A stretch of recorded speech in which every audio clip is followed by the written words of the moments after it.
Samajwadi party के मुरादाबाद से सांसद और लोकसभा में नेता सदन एसटी हसन हमारे साथ बातचीत के लिए मौजूद है। सर, अगर बात करें तो उत्तर प्रदेश में जिस तरीके से किसान फसल बीमा के लिए लगातार प्रोत्साहित किया जाता है, इटावा में एक किसान ने अपना बीमा कराया फसल का और 5 बीघे की खेती में मात्र उसे 129 रुपये मुआवजा मिला। देखिए, हम लोग तो बहुत पहले से ही कह रहे हैं कि ये सिर्फ एक दिखावा है। किसान को इससे कोई फ़ायदा नहीं है। बीमा कंपनियों को बहुत बड़ा फ़ायदा है। उनको पैसा पूरा पूरा मिल रहा है सरकार की तरफ से, लेकिन मुआवजा देने में ये लोग बहुत पीछे हैं और इतनी प्रॉब्लम क्रिएट कर देते हैं कि आदमी एक वक्त आके तंग आके उसे छोड़ देता है कि कहाँ तक भागे हो। अब इस किसान से पूछना आप, मुझे तो ऐसे ही लगता है कि इसने बड़ी मुश्किल से तो ये मिला होगा, जब मिला होगा तो और इसका दिल बैठ गया होगा। तो ऐसी योजनाओं से क्या फ़ायदा जो सिर्फ और सिर्फ वोट के लिए की जाए, इंसानों के लिए नहीं की जाए, गरीबों के लिए नहीं की जाए। सर, केंद्र सरकार से लेकर के राज्य सरकार तक लगातार प्रचार कर रही है, चाहे वो सॉयल हेल्थ कार्ड का हो, किसान फसल बीमा का हो, किसान सम्मान निधि का हो, लेकिन जब बीमा होता है इतनी कम राशि मिलती है तो कैसे आप इसको देखते हैं?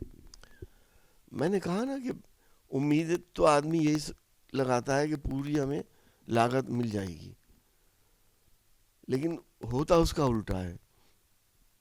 तो ये दौर तो है ही जुमलेबाजी का और झूठ का। लोगों की समझ में आ रहा है कि ये सारी योजनाएं का मकसद क्या है, पर्पस क्या है। सिर्फ लोगों को बेवकूफ़ बनाना और वोट हासिल करना।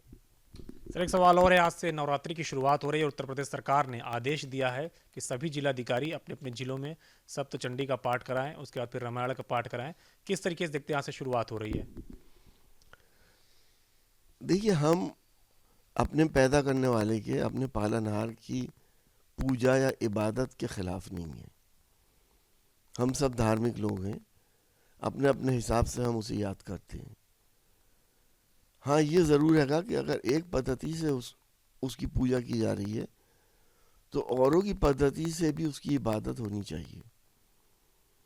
हिंदुस्तान को ये मैसेज नहीं देना चाहिए कि ये हिंदुस्तान एक पर्टिकुलर वर्ग का हिंदुस्तान है, बाकी इसमें और कोई लोग नहीं रहते हैं।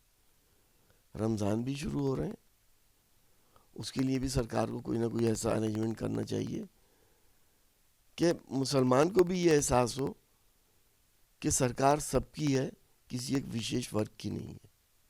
सर, क्या आप वर्तमान सरकार को मानते हैं कि वो विशेष वर्ग के लिए, क्योंकि वो कह रही है कि हम सभी वर्गों के लिए काम करते हैं और मुसलमानों तक भी पहुंचने की कोशिश कर रही है भारतीय जनता पार्टी लगातार? देखिए, ये तो ज़मीनी हकीकतें क्या हैं मुझे और आपको अच्छी तरह मालूम है कि एक वर्ग विशेष के लिए काम कर रही है। और जो मुसलमान तक पहुंचने की बात कर रहे हैं, क्योंकि सरकार को दिख रहा है कि उनका वोट खिसक चुका है। अब वो चाहते हैं कि मुसलमान को भी थोड़ा बहुत जोड़ा जाए। पसमानदा कर करके उन्होंने मुसलमानों को जोड़ने की बात कर रहे हैं। इस्लाम में कोई भी पसमानदा कोई लफ्ज़ नहीं होता। इस्लाम ने हमेशा मसावात का, इक्वलिटी का पैगाम दिया। इंसान को इंसान के बराबर रखा, बराबर के हक दिए। मस्जिद में हर मुसलमान एक सफ़ में खड़ा होता है, चाहे वो किसी भी कास्ट का क्यों ना हो, कितना अमीर या कितना गरीब क्यों ना हो। तो ये पसमानदा करके मुसलमानों को बांटने की भी साजिश है। लग रहा है मुसलमान बटेगा और बीजेपी से जुड़ेगा। कैसे जुड़ जाएगा बीजेपी से? जो इतिहास है बीजेपी का, जो आप देख रहे हैं 2019 से अभी तक, कोई काम ऐसा बता दिए जहां मुसलमान की दिल आज़ारी ना हुई हो। बिल पास हुए तो मुसलमानों की दिल आज़ारी हुई, चाहे सीए आया हो, 3 तलाक आया हो, 370 हटी हो, 371 नहीं हटाई गई। 3 तलाक के ऊपर मुस्लिम पर्सनल लॉ बोर्ड की बात नहीं सुनी गई। सीए, अगर कोई प्रताड़ित होकर मुसलमान हिंदुस्तान की शरण में आना चाहता है तो क्योंकि वो मुसलमान है इसलिए उसे नागरिकता नहीं मिलेगी धर्म के आधार पे।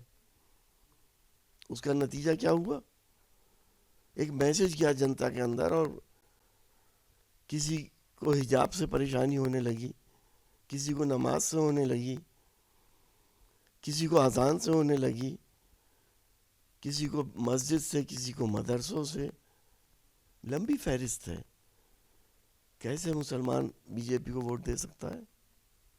सर, एक सवाल और है, संसद में आज छुट्टी हुई है और चूंकि अगर बात करें तो देखा यह जा रहा है कि आज से नवरात्रि की शुरुआत हो रही है, हिंदू नए वर्ष की शुरुआत हो रही है। इससे भी देखा जा रहा है आपका भी एक बयान लगातार कोट हो रहा है कि आपने भी इसको लेकर के मुखालफत की है। किस तरीके से आप देखते हैं आज संसद का सत्र नहीं है? देखिए, मैंने मुखालफत नहीं करी है, लेकिन ये परंपराएं अच्छी नहीं हैं। मैं भी कहूँगा कि कल से रमज़ान है, कल भी छुट्टी होनी चाहिए। दूसरे मज़हब के मानने वाले भी कहेंगे छुट्टी होनी चाहिए। देखिए, मज़हब हमारा पर्सनल मैटर है। हम अपने घरों में, मंदिर मस्जिदों में फॉलो करते हैं।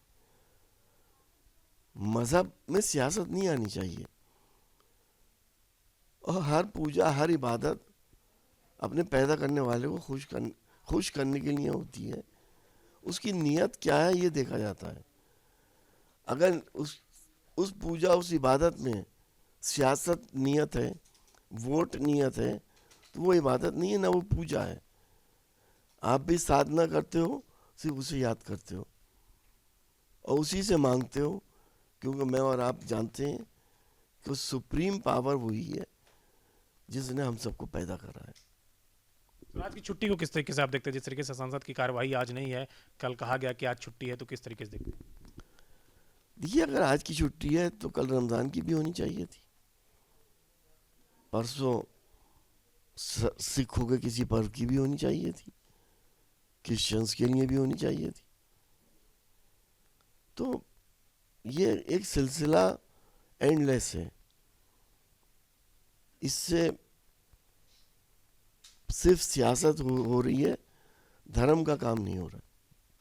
क्या आपको लगता है कि आज की छुट्टी गलत है, नहीं होनी चाहिए थी, ये सिर्फ एक जो है सियासत के तहत हुई, एक धर्म के विशेष की वजह से हुई है? आप मुझसे क्यों कहलवा रहे हैं कि गलत है? मैं किसी भी धार्मिक मामलात में किसी भी चीज़ को गलत नहीं कहता हूँ। मैं जानता हूँ कि अल्लाह, ईश्वर, वाहिगुरु, गॉड, इसमें कोई फ़र्क नहीं है। मैं अल्लाह कहता हूँ, आप ईश्वर कहते हैं, लेकिन खुलूस नियत से उसकी आराधना करें, उसकी इबादत करें। तो आप मांग करते हैं कि रमजान की भी छुट्टी होनी चाहिए? हाँ, रमज़ान की भी होनी चाहिए, ये भी मैं चाहता हूँ, ताकि यहाँ के रहने वालों को ये एहसास हो कि वो भी इसी देश के नागरिक हैं, उनकी भी भावनाओं का ख्याल किया जाता है। एक आखिरी सवाल है, क्या आपको लगता है कि संसद में जो आज छुट्टी की गई है वो राजनीति वश के तहत की गई है, एक विशेष वर्ग के लिए की गई है? देखिए, इस सरकार को गिनाने के लिए कुछ भी नहीं है, ध्यान बटाने के लिए बहुत कुछ है। अगर विकास को देखेंगे आप, रोजगार को देखेंगे, महंगाई को देखेंगे, किसान को देखेंगे, मरीज को देखेंगे, पेट्रोल डीजल को देखेंगे, तो इनको बताने के लिए कुछ नहीं है।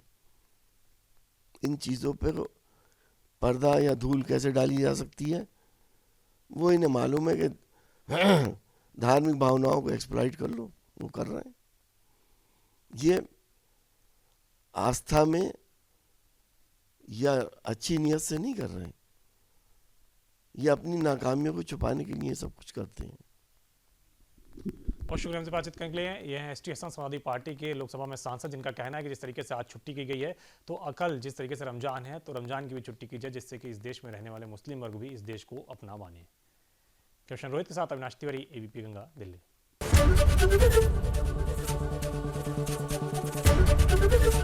एबीपी गंगा, खबर आपकी, जुबान आपकी।